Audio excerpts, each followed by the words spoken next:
What's up, everybody, and welcome back to Game 2 of the Razer MiniMadness Tournament Semifinals, brought to you by ItsGosu and Razer. Of course, big shouts to them for putting on this tournament, and big shouts to Gosu Molly for organizing this tournament. And with me, as always, is Shred Kid.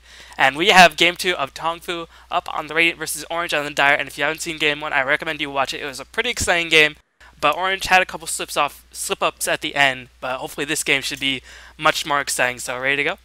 Absolutely, let's go. Alright, 3, 2, 1, on pause. 14, 15, 16. And if there's another pause, we can resync if the thing doesn't sync up. As we have the nice and shiny international interface, as we hear the glorious name of TongFu being announced as a band phase. So Leshak is the opening band by TongFu, and meanwhile Lycan is the appropriate band by Orange, even though they used Lycan relatively well. He had a pretty big impact in the first 20 minutes of the game, but I guess Orange just didn't want to really give TongFu the first pick.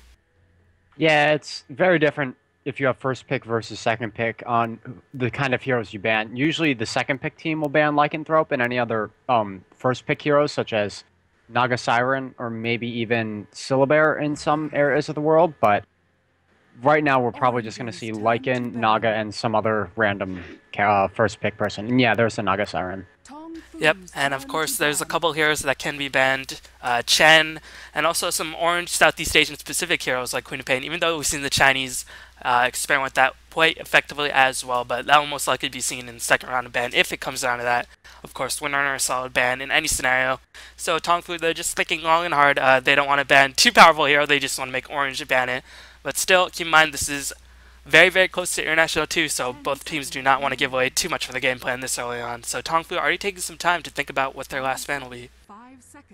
Yeah, I think that... Okay, yeah, we see an Enchantress ban. Nobody wants to play against Enchantress or Chen. A lot of teams might not necessarily ban them in the first round, but it still sucks to play against that just so strong global presence. Well, not global presence, but map-wide presence early game with creeps coming at you from every which direction. So we'll take a look at what Orange bans. It's probably going to be Darkseer, I'm going to hazard a guess, but I'm not sure. Darkseer seems to be the other first pick that's still really left in the pool. Maybe Yep. Tinker, but... Well, I don't think Orange is as worried against Tinker. I think they like to gank a bit more. One thing Orange is known for is applying a lot of early pressure, and if they don't win the game within the first 3 minutes, more often than not, they do end up losing it. So I don't really think they'll be too worried about Tinker, but it does actually hamper their aggressive play style quite a bit. But yeah, Orange taking some time as well, as we're going to move into the last part of the pick ban phase. It looks like X is captaining rather than Mushi this game, but, you know, I guess different perspectives as time flies on. We often see different captains take the role, as we see Goblin drafting for Dare instead of art style. So what's your, since I know you scrim quite a bit, what's your take on different captains during the drafts? The biggest thing for me is, on a personal level, I don't like to farm or play a solo mid-roll if I'm captaining, simply because I feel like you have to pay too much attention to what's happening in your lane or the CS versus what's happening on the map. And that's why we see, at least I think we see, most captains play support or jungle role, like 1437 for Mouse, Puppy for Chen, or Puppy for Navi. And I think the reason why Artstyle isn't necessarily drafting anymore is because he plays the carry role, and it's really hard for him to be as good as he can as a carry and also pay attention to the map 100% of the time. So I think that pretty much every team right now doesn't have their hard farmer as their captain, except for some Chinese teams. Yeah, I mean, Hao is captaining, and he is the hard farmer. Burning is, I think, the captain on DK. I'm pretty sure Burning is the captain, if I'm not mistaken. Yeah, But I think so. yeah, I don't think PCT is the captain of eHome. I'm pretty sure. I don't know. We just casted those games, but already it's already drawing a blank in my mind. But still, I'm sure teams are experimenting with different playstyles before they go into International 2, which actually starts very, very soon. So time to get hype, everybody. And of course, if you want to check out the commentaries, check out Join Dota commentaries, and of course, wherever ItsGosu puts AC and Draskell at, you can find them there. But Darkseer is the first pickup by TongFu, and that opens up a lot of possibilities they can go with. Yeah, opening Darkseer just really says we have the potential for getting a huge amount of team fight.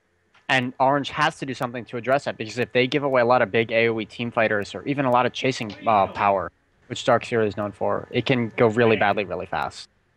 Yep, and one of the things about Orange is that they do like to play very mobile heroes. They like to play Lycan, Queen of Pain, not really as much traditionally as, say, a Southeast Asian team like Mineski, where they sort of go all out with mobility, but Orange does like to mix it up, and we see Nature's Prophet and Queen of Pain are the opening pickups for Orange. And this is going to be interesting to see because Queen of Pain was not a pickup in the last game. I think she was banned by TongFu in the last game. Or maybe it was actually banned by Orange and then they picked themselves into a puck. I think that was actually the situation. But Nature's Prophet, insanely versatile global presence. And of course, he fits pretty much well into most, if not every lineup. The biggest issue for him, though, is the lack of disable early. So if you want to pick a ton of team fight to try to deal with him, as long as you have some way to control your lanes, you should be able to win most of the fights early. Again, Queen of Pain, no disables. And you can have, if you get a disable light team against a Darkseer, you can just have him run people away with Surge. So we'll see how this plays out. I'm really am expecting a Tinker pickup. I'm surprised that he hasn't been touched yet. If not Tinker, then probably Syllabear, but I think Tinker should be picked in these next two picks. Yep, TongFu thinking long and hard. They decide to go with the Morphling and Sand King instead. Oh, okay. So going for a bit more Team 5 vacuum into Epicenter is Noja. Keep in mind that Epicenter is weaker the farther you get away from the center, hence the name Epicenter. But with the help of Vacuum, Sand King will be able to get off the full damage if he can farm up fast enough Blink Dagger, so that shouldn't be too much of a trouble. Morphling, of course, insanely hard to gank, and right now, like you said, no hardcore disables on the Orange Esports side of the roster, or on their team. They go for Queen of Pain and Nature's Prophet, and right now Morphling and Darkseer can just go right through them. Waveform, Vacuum out of the trees, Surge, of course, and Sand King, one of those initiators is very difficult to kill. Yeah, you mentioned the lack of killing power, which Orange is going to have against these three heroes. But something else that's, I think, important is that these three heroes are devastating in team fights. If we get a perfect vacuum into Sand King, Blink Epicenter, into Morphling Waveform, that's pretty much going to kill the entire team. They have so much team fight already, and I think the bigger issue is that Morphling can split push to deal with the Nature's Prophet. Yeah, and that's a scary combination when you have Morphling who can split push. You know, one of the big things about Nature's Prophet and Morphling is that they can split push the lane and always be ready for a Roshan engagement, so the team has to be out of position. But looks like Orange decides to pick up a Shadow Demon, deciding to solidify the components for their tri-lane most likely. And right now we're going to see an Anti-Mage being banned by TongFu and the Chen. Or sorry, that was the third ban, as Orange is thinking about their last ban. But TongFu clearly does not want to give Orange any more opportunities to pick up a strong carry. But Shadow Demon, capable hero in his own right, but only really has that disruption. But Soul Catcher will be useful if they can hold the people in place, which might be a problem. They can always bait out the Surge and then purge the target, but that requires pretty good timing, and I don't know if TongFu will necessarily fall for that. Two reasons why I think the Shadow Demon was picked up. One was the baiting out the Surge and then Disrupt, which we can very well see. A lot of times, what the Shadow Demon supports do against the Darkseer long lane, and Darkseer will almost certainly be long lane, is you just wait for him to surge, and then the second he surges, you disrupt him. And it lets everybody else on your team move up and get in close, and then you can kill him. So Shadow Demon's really good against Darkseer as a support when Darkseer's offlaning like that. The other reason I think that he was picked up was, one, they needed to pick up a support now because otherwise TongFu would just be able to ban out supports for the tri-lane, and Orange wouldn't really have a decent pool of supports to pick from. And the other reason, and this is another big one that I think he was picked up, was that he would be very, very good for TongFu in their tri-lane. I think the damage amplification with Morphling would just be brutal. Yeah, Morphling, one of those heroes who's pretty ridiculous if you think about him. He's solid in the early game, he has escape mechanism with every carry likes to have, he has insane survivability, he can carry hard late game, so he's probably one of the strongest, if not the strongest carries in the Dota 2 scene at the moment. But Windrunner is the ban, and meanwhile Orange thinking on hard, will they decide to go for some silence to shut down the Darkseer or the Morphling, or maybe they'll ban out another teamfight hero, like the Tidehunter? Do you think that would be an appropriate response by Orange? I don't think that they'll necessarily ban Tide simply because they're already going to lose team fights. It's already going to happen. So what they need to do is shore up their other weaknesses. And in that case, I think they can either go for a ton more split push and try to just out-split push the other team. They can go for a ton more push, but I don't think that they necessarily need to ban Tide. And I don't even think TongFu is going to pick up Tide. I think they're going to pick up Tinker. I know I've been saying this entire draft, but it's amazing to me that Tinker has gotten through the second ban stage, and it still hasn't been touched. For me, that's one of the first ban, first pick heroes in this patch. Yeah, but the Chinese are a little bit more reticent to sort of use him. I mean, we saw in the last series with DK and eHome, he was picked and banned quite often, or picked in both games. Yeah, it was picked up in the first pick, I think, in both of those games. I don't know. Maybe it's not as big in the Southeast Asian scene. I'm not sure. Yeah, Tinker is definitely not seen in Southeast Asian scene whatsoever. So maybe TongFu just realizes, okay, we don't really feel like playing Tinker. Maybe want to save him for the international too, before we really get that ball rolling. So looks like TongFu thinking about their last pickup they need. Probably another support range harassment for the Morphling if they want to pair up, and a capable mid solo hero if they decide to go for that, or they could dual lane Morphling mid. There's a lot of possibilities that TongFu could still go with Meal and Orange. They do need potential late game unless they go for all semi carries, which Orange is known to do. They like to carry the heck out with their Queen of Pain if Mushi decides to play it. Yeah, they have. Mushi has a very solid Queen of Pain, to say the very least. His Queen Yeah. of Pain is so aggressive and it just kills everything. It really is something to watch. But back to the picks. It looks like they have 11. Oh, no, that's not reserve time. And they do go for Tidehunter. Okay, so basically take everything I said and then erase that because they went for Tide. And basically it's just massive team fight, it looks like. Yeah, and they still have late game with Morphling. They have solid early game because they have stuns and they have Darkseer. Well, I mean, I guess not as solid as Orange for the early game, but if they can make it to the mid game with their ultimates intact, they should have a relatively easy go of it. Really, not really easy go of it, but they should have a successful time if they can get to the mid game. But still, one thing they have to look out for is just the cooldowns on the ultimate. We just saw how long ultimate cooldowns can really make in a match. Yeah, it's no joke. If you haven't got any of your massive ults up and the other team is more of a frequent engaging team, okay, well there's a massive cooldown right there. Yeah. I think that they're gonna pick up a pusher. Orange should pick up a pusher with their last pick.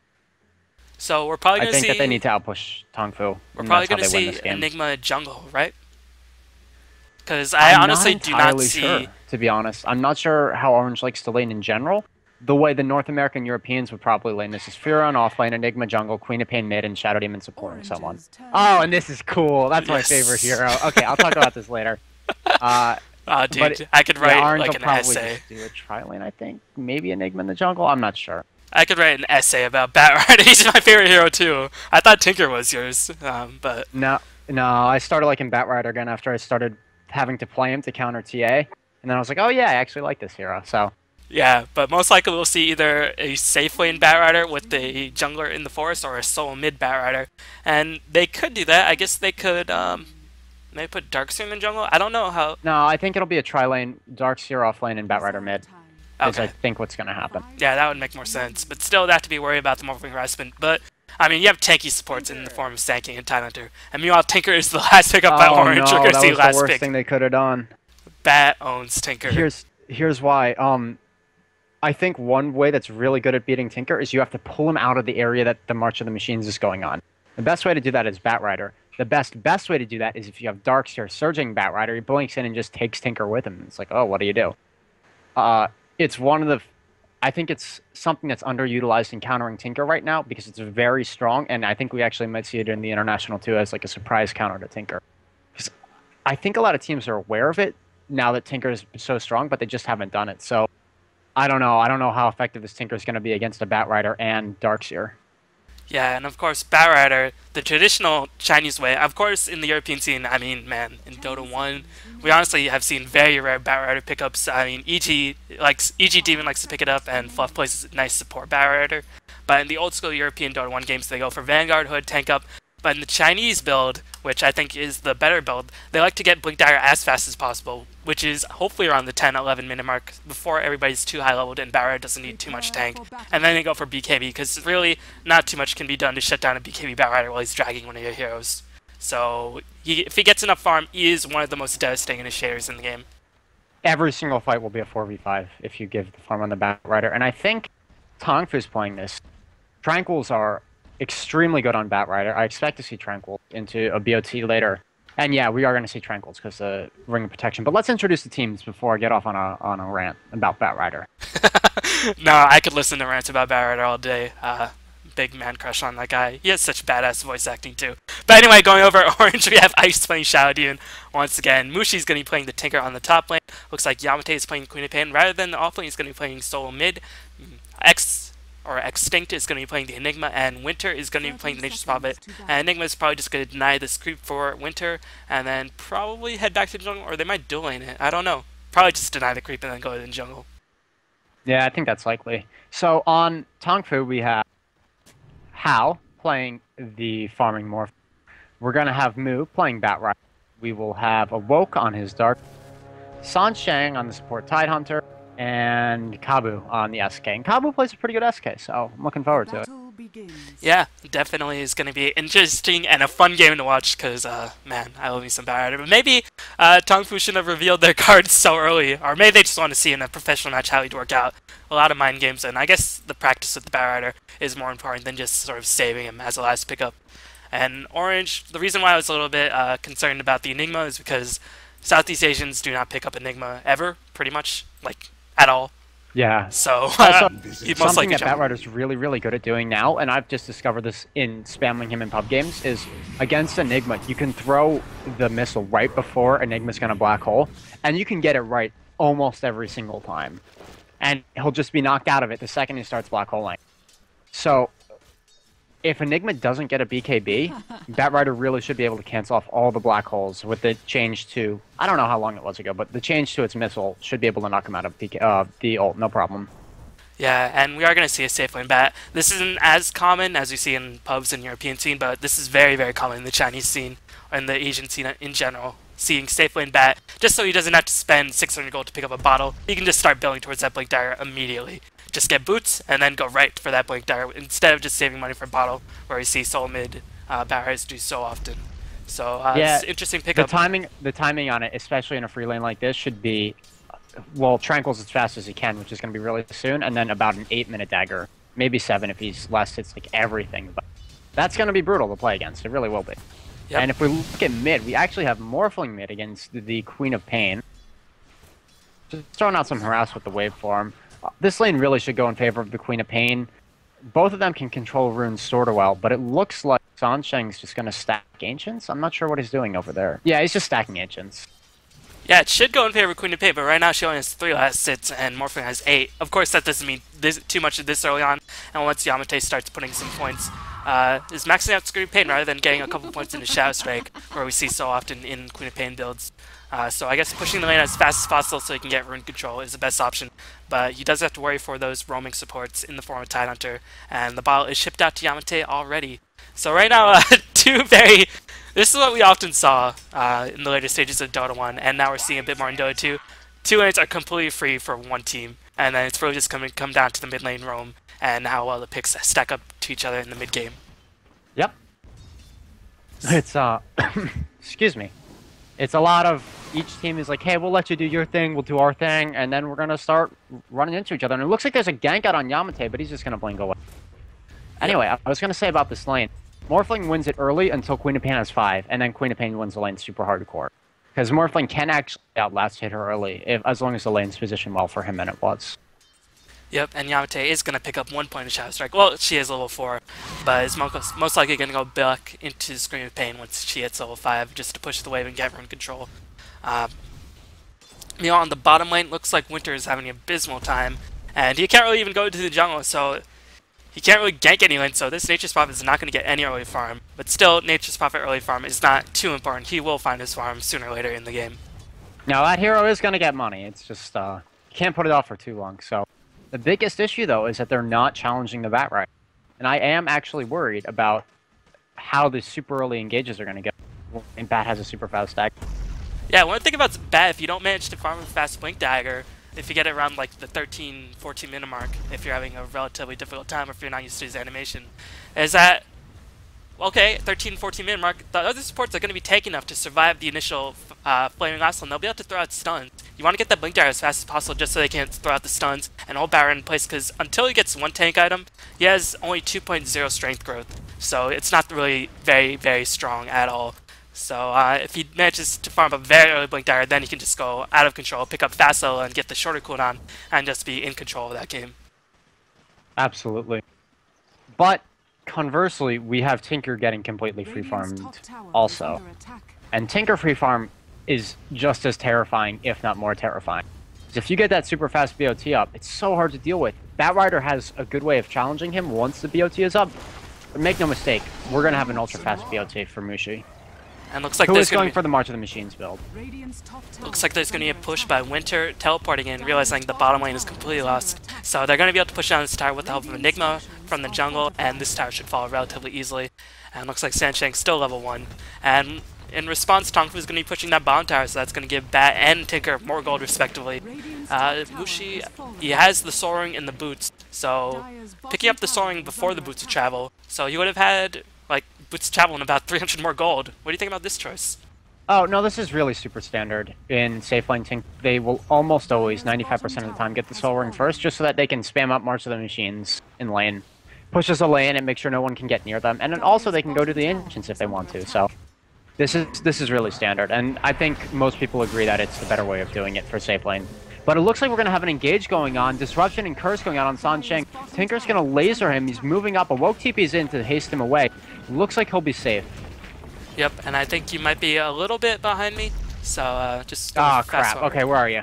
Let me just check really quickly. 36, 37, 38, 39. Yeah, Dota 2 replay is a little bit funky, so it's a little bit confusing. But looks like they're going to be engaging in the rune spot. Ice is going to disrupt the Morphling, but you should be able to wait for him in position. In fact, Ice runs towards the rune. Yamateh comes in reinforcing. Nice Scream of Pain, nice Sonic Wave as well. Yamateh picks up a double kill. Fully worth it, even though Hal got first blood. Nicely done by Yamateh, and nicely done by Ice, betting out those engagements as well. Yamateh is the man. I mean, he's been so good at these aggressive heroes, also farming heroes, but aggressive heroes too, for so long. Really is good to watch. Yeah, and Yamateh is actually losing that lane to the Morphling, even though he was level 6, but now he's going to have full control.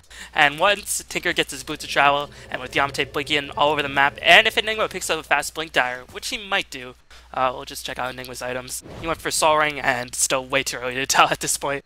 But it's going to be a very, very mobile lineup on Scourge, and that was what Orange loves to play. It looks like Winter's just jungling with Enigma. I think he's completely given up his lane. He can't even approach Batrider at this point in the game, so why even bother, you know? Oh yeah, Batrider versus Nature's Prophet is like a 10-0 matchup. Nature's Prophet can literally do nothing except try to teleport, but then back and just lasso him. You can't even teleport out because the Flame Break will break it. And Yep. we see, this is so cool. They stack the jungle for Batrider, and he's Oh, just jungling engagement with in the Napalm mid and lane, Firefly. engagement in the mid lane. Here comes a black hole on Hal, as that was a huge engagement. Morphing to strength, what seems like an eternity. He's going to be able to wait for him out as Hal manages to escape. Darkseid are going to take a bit of harassment. And yeah, what were you saying about Rider? Stacking, because Firefly can do that. Oh yeah, they stack the jungle for him, and he's just doing the jungle. He's getting so much money up. He almost has his dagger, which is going to be a tiny bit behind. But I think he's letting SK take the lane, so it's not really actually behind. They're just putting farm on SK also. Yeah, and if you can get SK Blink Dagger up as soon as possible, that'll be just even more icing on the cake. Darkseer is only level 5, has picked up a bottle as well, just trying to control the runes.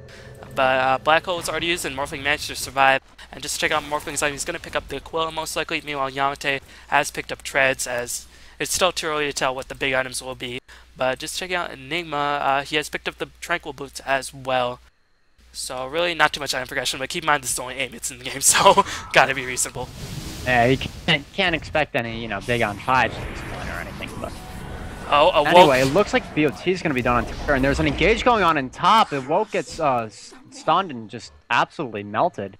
I still think I'm a little bit behind you, though. Can you tell me exactly where you are again? Yep, I'm at 23, 20, 21, 22, 23, 24, 25. Okay, we're finally in the same place. I fixed it before, but it messed up again, so...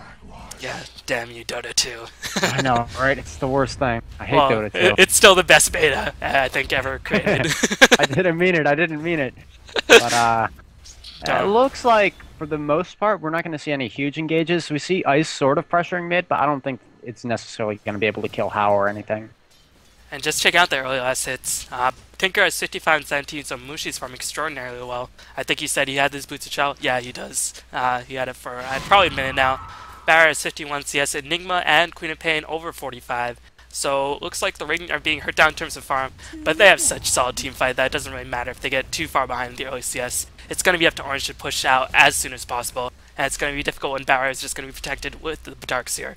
So Orange, even though they have a solid farming lead, they still have to try to make their move very, very Oh, soon. Batrider hasted in. He's going to grab Yamateh, and Yamate's just going to melt immediately. But no, Ice is going to disrupt him. Will he be able to blink out? And no. Nice It was timing a on the valiant flame effort, break. but it just didn't happen. Yeah. This is what I was talking about with Hasted Batrider. It's terrifying.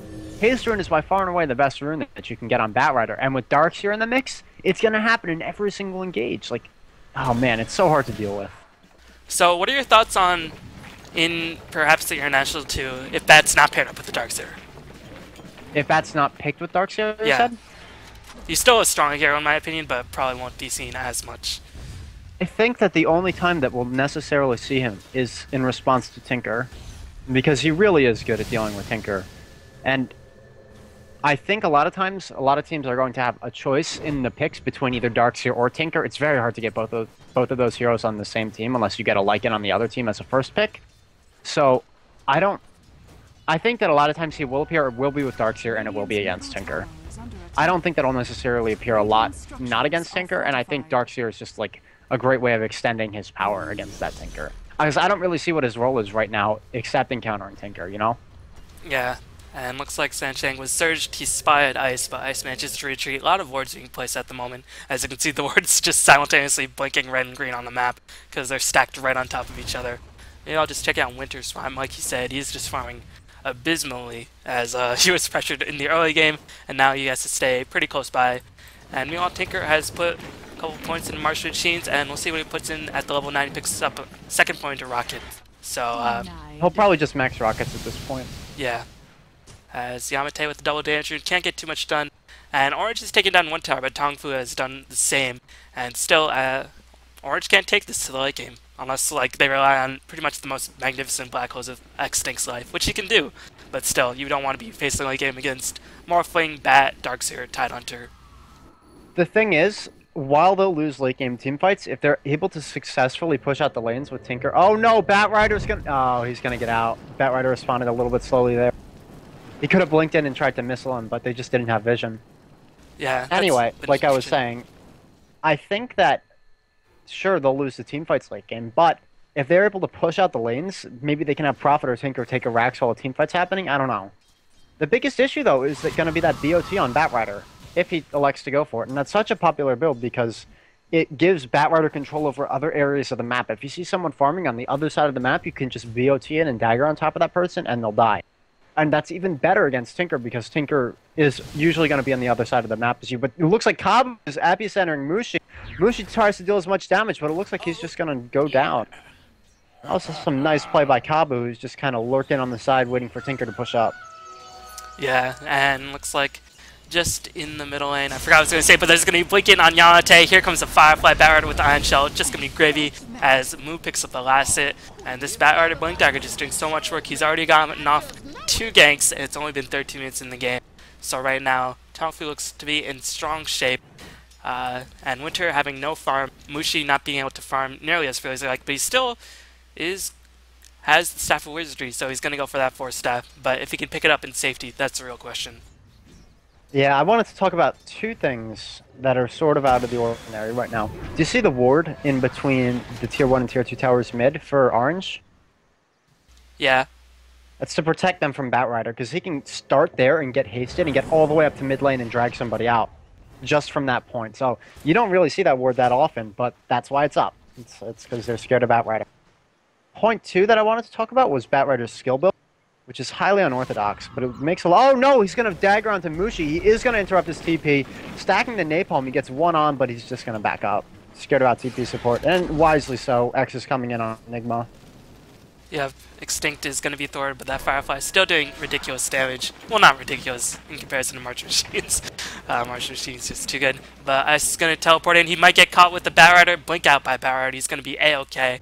And meanwhile, Sansheng is going to get some farm on the top lane. This is quite a farm-intensive Tidehunter, as he's going to be able to pick up Cloak, survive a lot of the magical damage early on, and just be so tanky. He should get his ultimate off every single fight, even if he does get Black Hole in, which is going to be the whole point why Sansheng is farming so much. Yeah, he got nothing early, but it looks like he's managing to pick up his farm, so that's good. Anyway, what I was trying to say was, Batrider's skill build is super unorthodox. He has only 2 points in Napalm, and he's maxed Firefly, and now he's getting Flame Break. A lot of times it makes sense to max Flame Break over Firefly, but in pretty much every build you see Sticky Napalm maxed. The reason why he's not maxing it this game is because what happened was, after they farmed him up in lane, they moved him to the jungle, and it's better to have high Firefly when you're jungling. So most of his money he's been getting from lane in the jungle, while SK's been farming on bot lane. While it's not the best for him, it maximizes his team's farm by so much, and we're actually going to see a little bit of an engage possibly happening on bot lane, but both teams are going to back up. They're just kind of flirting with each other at this point. Oh, Shadow Poison for Vision. Here comes a Malefice on Darkseer, and looks like Darkseer is going to be held in place. Disruption on the Barrett. Barrett blinks out. Can he get the Firefly? Lasso comes in. Mushi managed to pick up Darkseer in the midst of that. Yamateh drops the Screen of Pain. Sonic Wave combination. Ravage comes in as well. Yamateh almost out of mana. Morphling Wave forms back in. Yamateh's going to have to get the heck out of there, and as will Mushi. Mushi, does he have enough mana to teleport out? He does. He's going to have to teleport out right now. Can they have Vision? No. It looks like the remaining two heroes of Orange will escape. But trying a Darkseer for a Shadow Demon and Enigma, still pretty good trade, and Morphling did pick up a kill.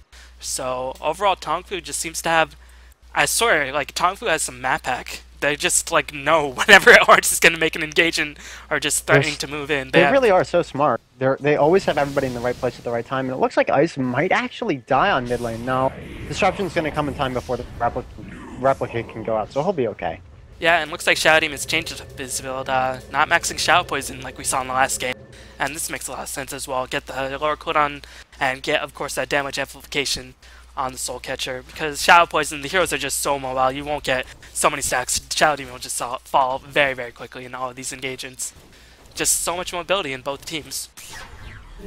Yeah, it's a lot of slippery heroes on both sides, but I think TongFu has a little bit more mobility, and is, at least in terms of movement speed, Orange is obviously more global, so...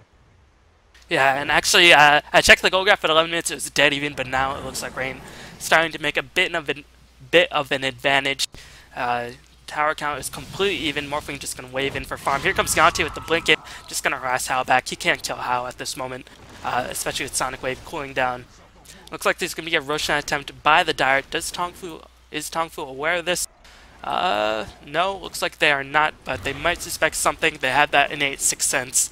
And Medallion Courage up on Nature's Prophet. Going to be easy to kill this Roshan if they get enough time. Yeah, that's why a lot of times you see Metal on Prophet for Dire side, but not as much as Radiant side. Or even Metal in general more on Dire, so that you can do that sneak Roshan attempt. It's really early. And it just helps out so much. And it looks like they are going to get it with no contest. So Queen of Pain takes it, which is, I think we were all kind of expecting that. Because Tinker can just buy back and get back in fights. The Furion, that's the word I was looking for, can just instantly buy back and get in fights. So it makes most sense to put on the Queen of Pain, I think. Yep, Queen of Pain electing to go for a point booster. Now, normally, in most scenarios, you'd say this is Aghanim Scepter, and I do believe it's Aghanim Scepters, but in the Pinoy Dota 1 scene, which Orange has not been at, meanwhile, there's going to engage on the top lane. Batrider hasted, playing also going to be dragging Tinker. Here comes the engage on Mushi. Mushi dies in a heartbeat. Tinker is just having a miserable time. Looks like Batrider might take the volley, but he's already done his job. No, going to stack a Napalm before escaping. Here comes the teleport in by Nature's Prophet. Sonic or Scream Pain to kill Batrider as can Kabu escape. Looks like Kabu will be able to escape. Sandshake pops the Raj, but nobody's with him. He still managed to kill Ice in the midst of all that. Yamateh gonna catch the the Shadow Strike, and looks like Sandshang will take the fall. But Sandshang just so tanky, able to kill Ice in the midst of all that, and looks like Morphling gonna be pressuring the spawn tower. So still 2 for 1 in Orange's favor, but 2 for 2. 2 for 2. Yeah, Tinker Tinker died back in the outset, and this Tinker is just having a really, really difficult time in this game. I like the Force Staff first. I mean, obviously it's something you see a lot of the time, but I think it's very good in trying to fix your position once you've been flaming lassoed, so I like it. Yeah, and just back to my Queen of Pain point, is that recently the Filipino Dota 1 scene and the Dota 2 scene have been going Bloodstone on Queen of Pain, just so that I can get back in fights much more easily. But I expect Orange to go for Aghanims first. But still, Yamateh, known for going unorthodox builds. I still remember the Blink Dagger Orchid Viper game in Dota 1. Oh, yeah, I remember that too. And it looks like Batrider's going to try to hasten on Mushi, but no. Yamateh says no. Goes for a rebuttal kill. Batrider drags Yamateh. Looks like she's going to go down. Yup, she is. And she's going to have the Aegis. And they're so low. Oh, no. Okay, one goes down. He doesn't get the deny successfully. And Yamateh is going to pursue. But no, he's just going to buy his ultimate orb and back out. Yep, so he buys his ultimate orb. I guess he's mixing it up. Might go for Hex as well. Just a point booster for a later game Aghanims. Because Aghanims really, it's strong before you're level 16, but it's so much stronger when you're level 16. So Yeah, Yamateh, it's really not that good before level 16. And did you see what happened in mid lane? Enigma Black Hole Pal solo, and Winter just came in DPS. no, I did not see that. As did not But really yeah, expect Black that. Hole's down, they got Morphling for it, so good exchange for them.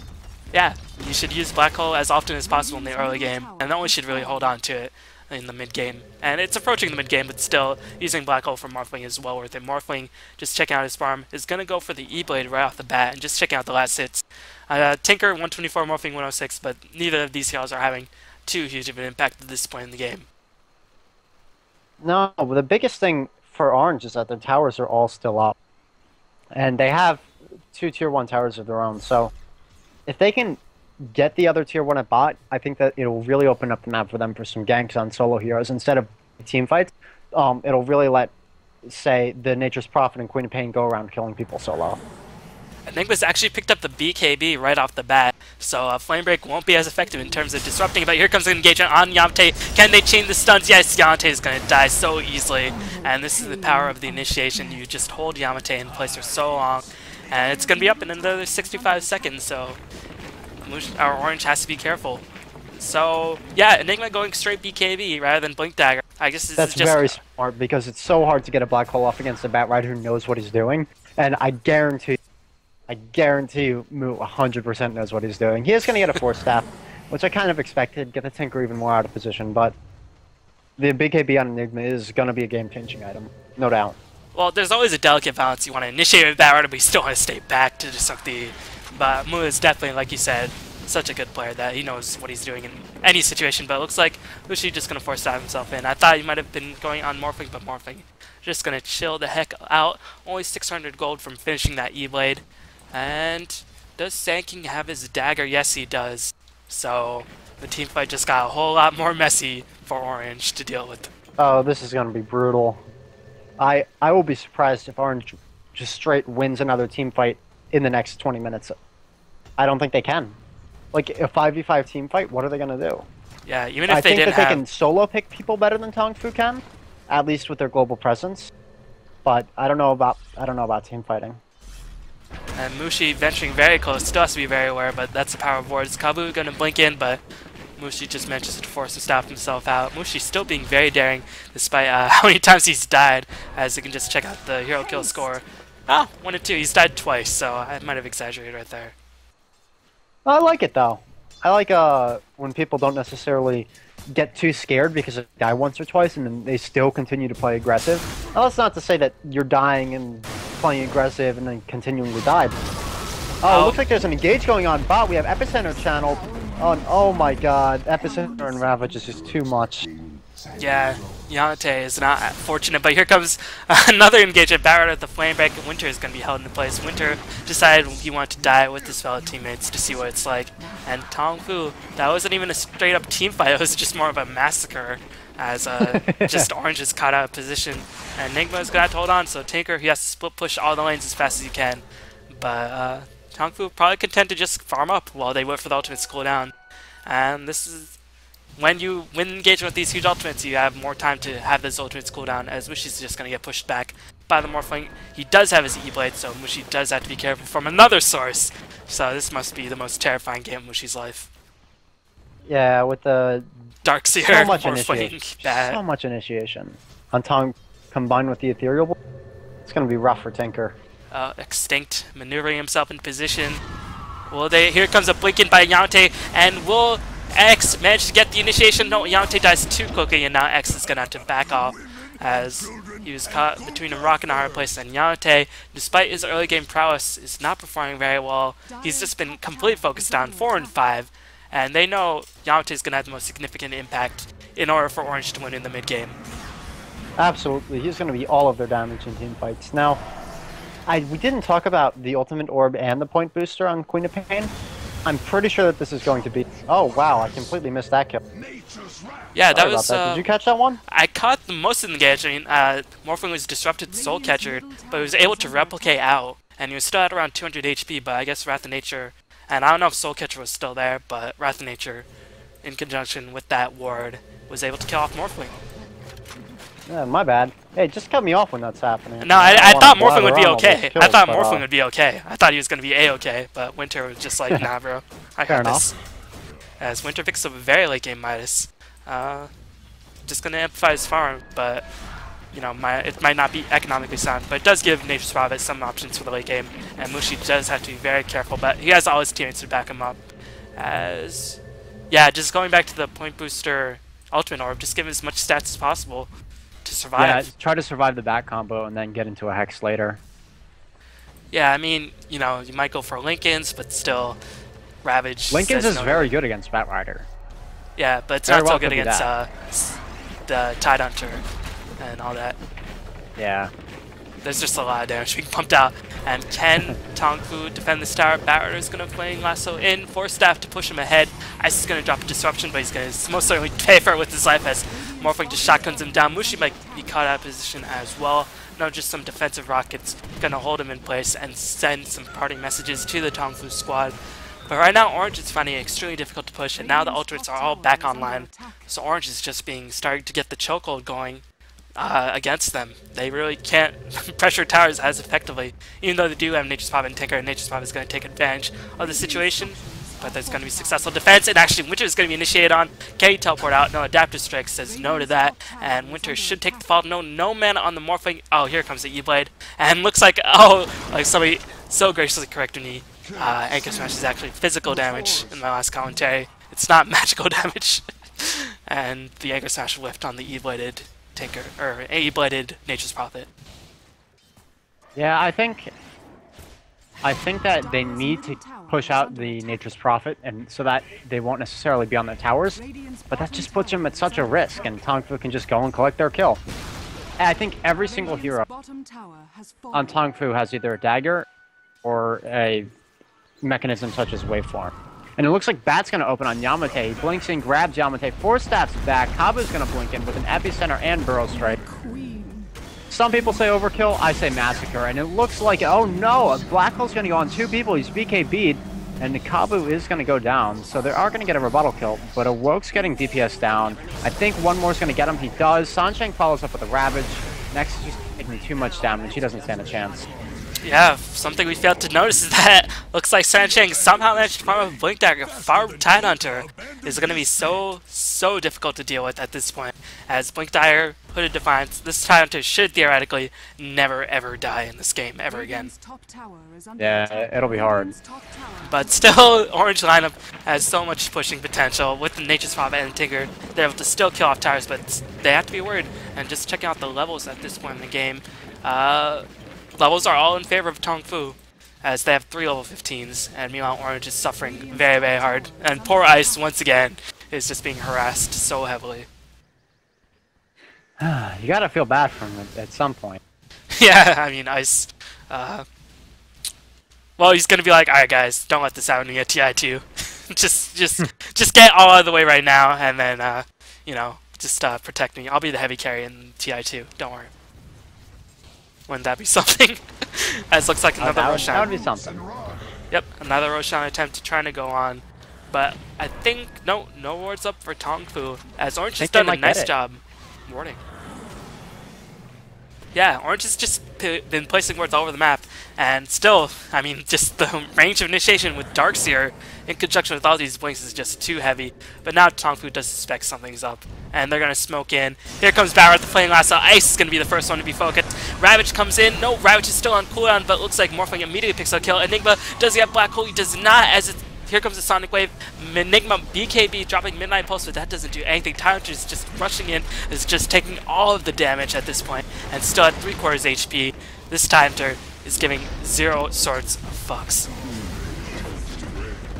And that teamfight lasted long enough so Epicenter could come in. Looks like Yamateh is able to escape, but TongFu has full control of this teamfight, and they didn't even have to use Ravage. They only have to use Epicenter, and Ravage will be cooling down. So, man, these teamfights, like you said, in the next 20 minutes, Orange cannot win a single one of these. And keep in mind, Tier 1 towers do not have backdoor regen. Something that TongFu has the option of doing, and I think in the last fight it happened by accident, is alternate their Ravage and Epicenter in team fights. So in one fight you have Ravage, in one fight you have Epi, because you don't need them both in the same team fight, as we saw. It's just a massacre if you use both.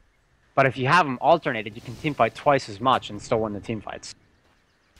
Yeah, I mean, BKB Enigma, without Black Hole, he's only able to do Midnight Pulse, and that's it, because nothing could be idle-on.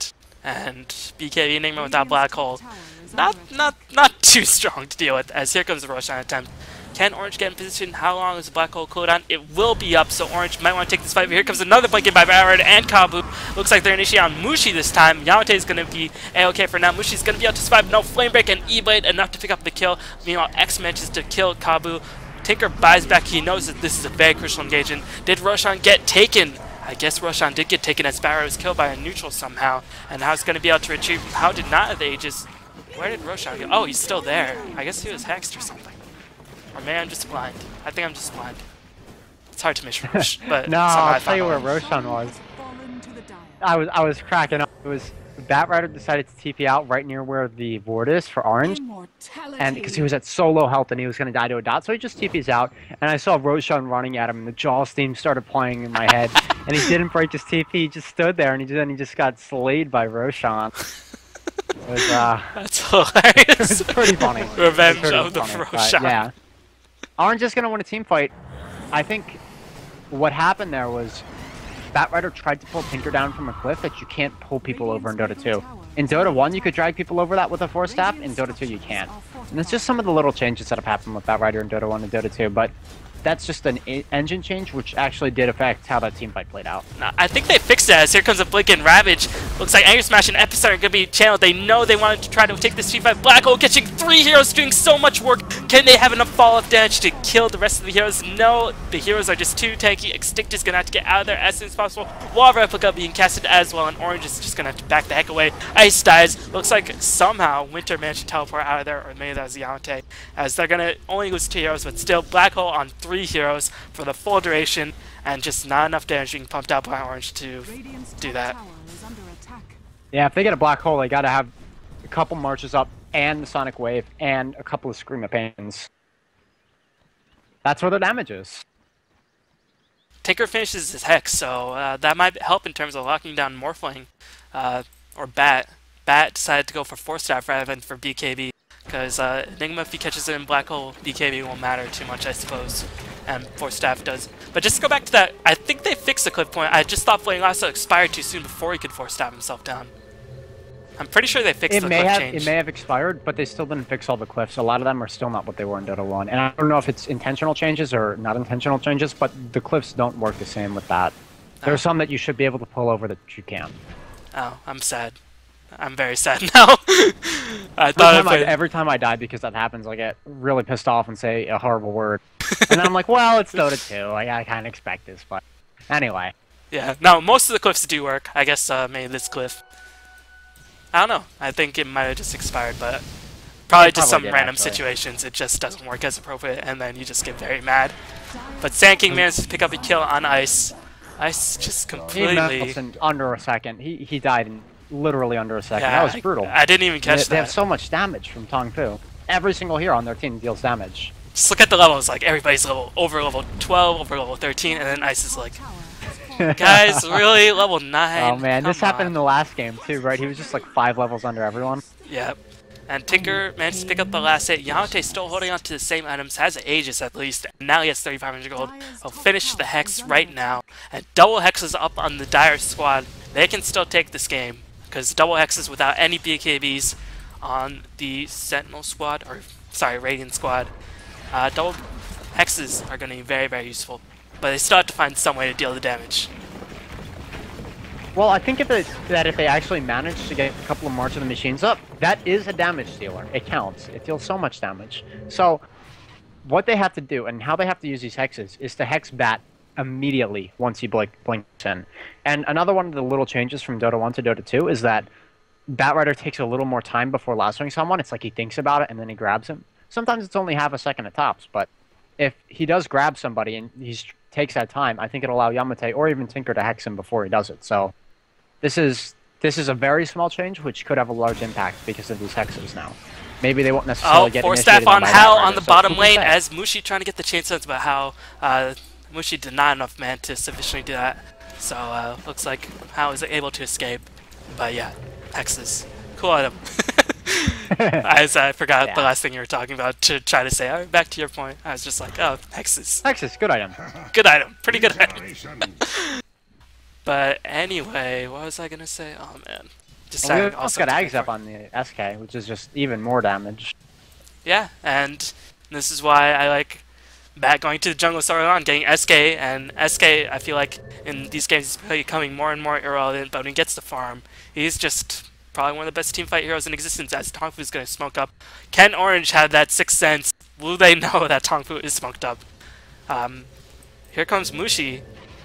Are they gonna... Mushi's gonna fall for it. Oh no. No, he's gonna force staff out. Nice reaction, but here comes Batrider. Force staff surge Hex coming in as here comes the hasted burning chicken.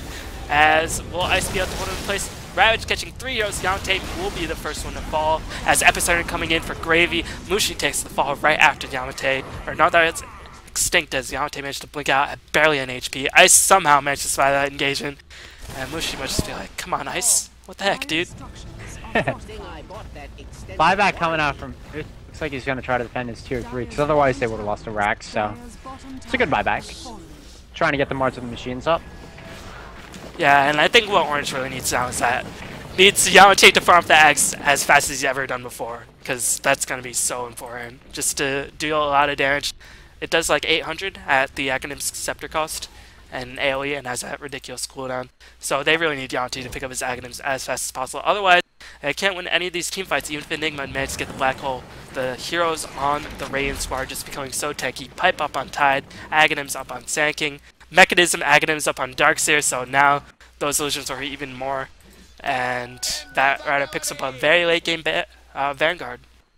It's kind of awkward. You normally don't see Vanguards that late, but we just saw Ice. I think he takes out his frustration on a Tide Hunter illusion. It's the Morphling. He says, hey, if I can't kill Morphling, at least I can kill the Tide Hunter illusion.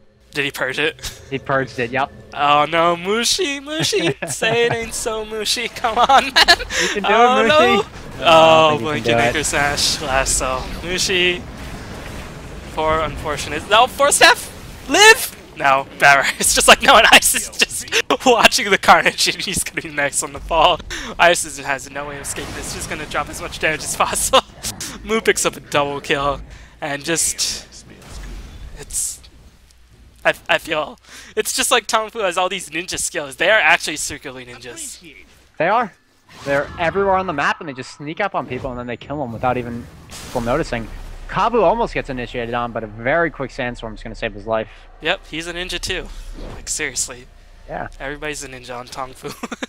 And meanwhile, just checking out the cooldown Ravage, 20 seconds, so with the Arcanes and the Urn of Shadows regen, he will have enough mana to pop that Ravage. And Enigma does have the Black Hole, but without Tinker to stack up this much of machines, like you mentioned, they can't really take this teamfight, and this is going to be a free tier 2 tower. I was going to say something cool. Oh, what was it? Oh yeah! Tinker needs to make a dig on 5, I think. That's the way in which they can best deal damage. It should either be Lincoln's to avoid the Batrider or Dagon 5 to actually deal damage. I wouldn't actually be surprised if we saw a Dagon 5 on Tinker this game. Can he get there? Here comes the Sonic Wave! It looks like... Oh, no! Extinct. X is gonna get murdered. He just dies in 2 seconds. Epicenter coming in, he blinks onto Ice. Ice is gonna go down. Oh, sweet Jesus. This might be a Rax.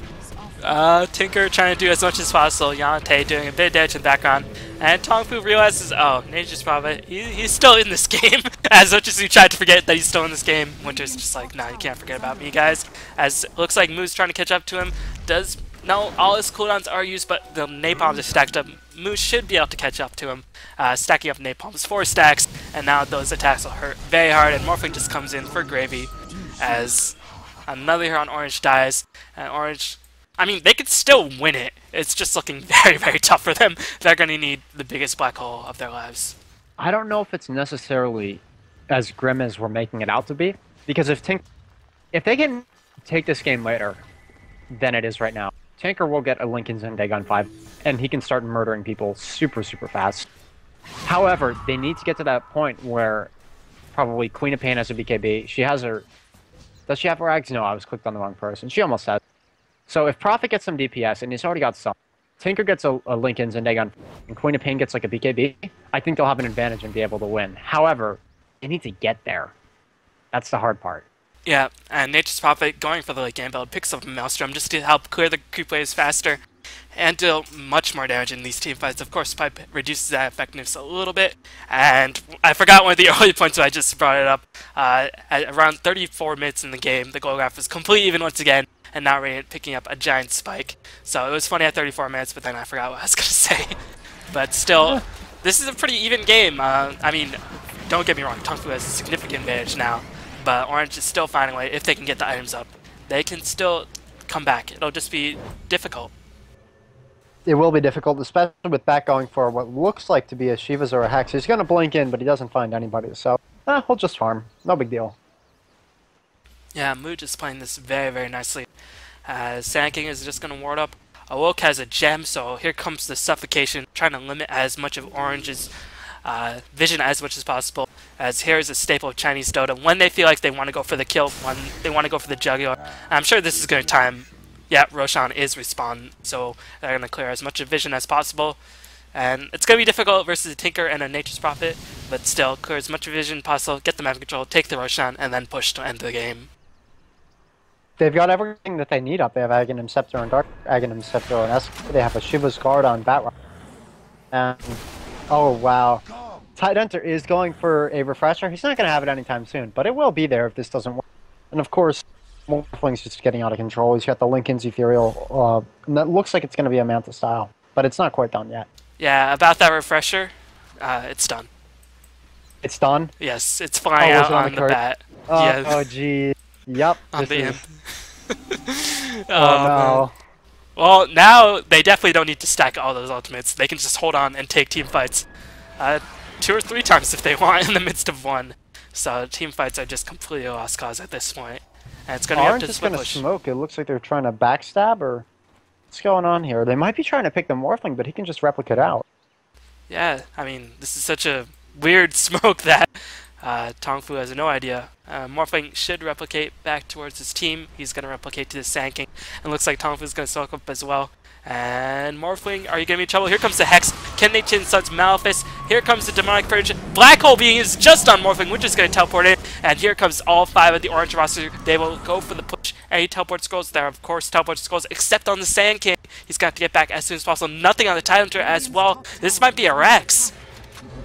I don't think it will be. I think they have the team fight to hold it off, but that was extremely sloppy from Hal. He just didn't react. He had about a full second in which he could have reacted and he didn't. So maybe it's some ping issues, maybe he just wasn't paying attention, but either way, that was a huge smoke gank. They just saved Rax because of that. So extremely well done from Orange.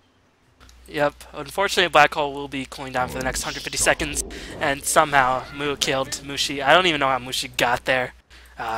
But Mushi just being food. And here comes Extinct, here comes the Malefice, BKB being popped, he is popping the Midnight Pulse, doing as much damage as possible, Ravage being used as well, Winter being held in place. Looks like another Ravage being used, just to hold everybody in place for longer. Wicked sick, Batrider. Yamateh pops the BKB, trying to do as much damage as possible, but unfortunately he does not.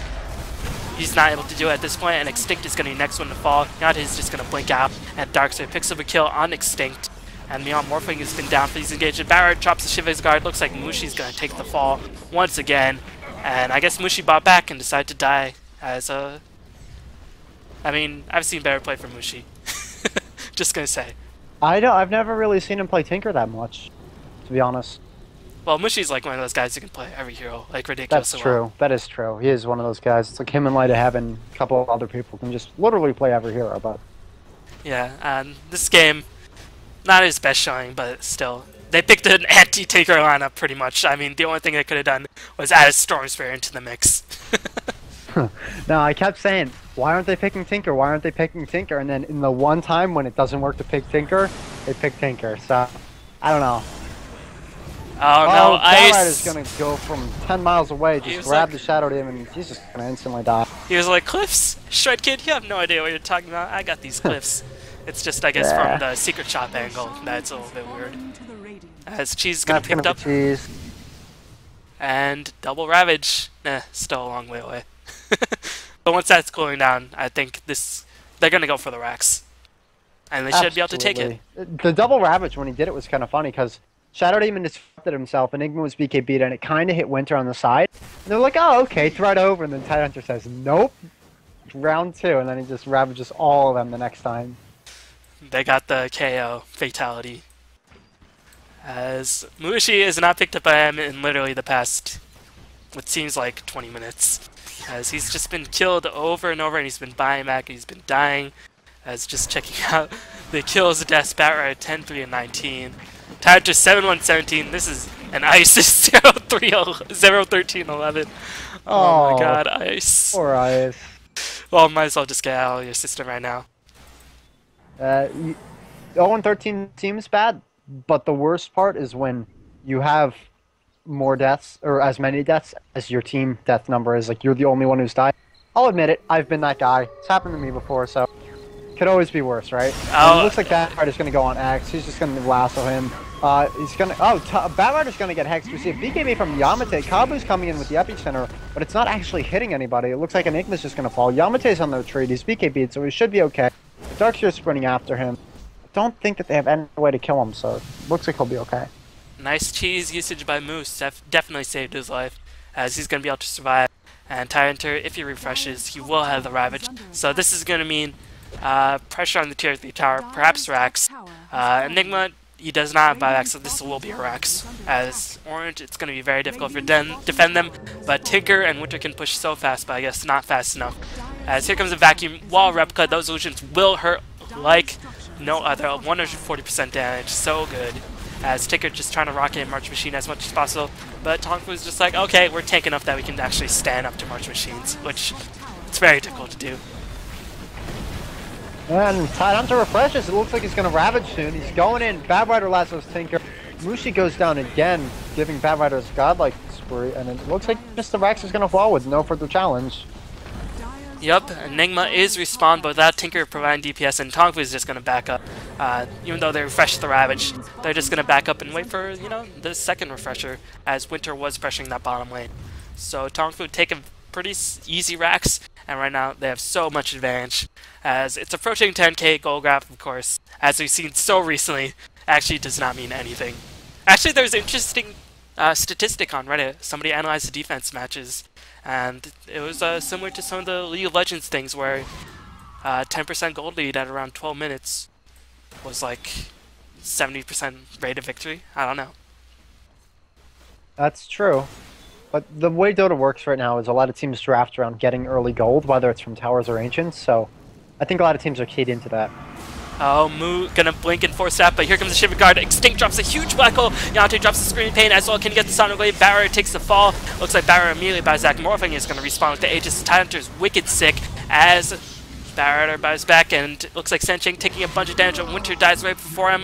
Yamateh picks off Tidehunter, but Yamateh's gonna have to back the heck away. Kabu blinks in with the Epicenter, or with the Burrow Strike. Sonic Wave being used as well. Yamateh trying to do as much as possible, but here comes Hao with the Adaptive Strike, 10-second cooldown. And Hao picks up a triple kill. Game is paused as Mushi disconnects in the game, as looks like they're going to try to keep playing this out.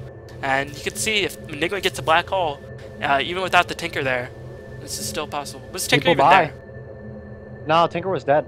Yeah. I think. No, I'm not sure actually. I don't know. I always forget like exactly what happened in Engage after like 30 seconds, so yeah. Can't tell you what happened there. As Woke was nowhere to be seen. He was pushing bottom lane. But yeah, looks like there's going to be a bit of a pause, as I guess we'll just wait it out. Just checking out the replay time. Yeah, we'll just wait it out. Yeah, we should be okay. Oh, X calls GG. They called GG. Okay. As pretty costly. I think they knew it was going to be so very, very difficult. And I guess, you know, Orange wants as much time to train up for TI2 as much as possible. So what a performance by TongFu. I thought they were looking very shaky, and they look shaky versus MUC. But they managed to beat up Orange pretty decisively for the most part. And Orange, I think, is a stronger team than MUC at this point. And TongFu making use of nice pickups like the Bat. And hopefully we'll see more Bat in TI2. Oh, I think everybody wants to see more Bat, except the old school Dota 1 players who just got so sick of seeing him in every game for like a year that I think there still might be a little bit of hatred for Batrider. But I would like to see more of him. It could be worse. He could be Windrunner. Yeah. Yeah, Windrunner literally been seen for the past 2.5 years. I checked. I actually checked. I'm at this point, to be honest, but yeah, I actually went back to the replay timers and Ghost Gamers, and I was like, oh, February 2010. Yep, Windrunner still first pick, first ban. fun. But yeah, nicely done.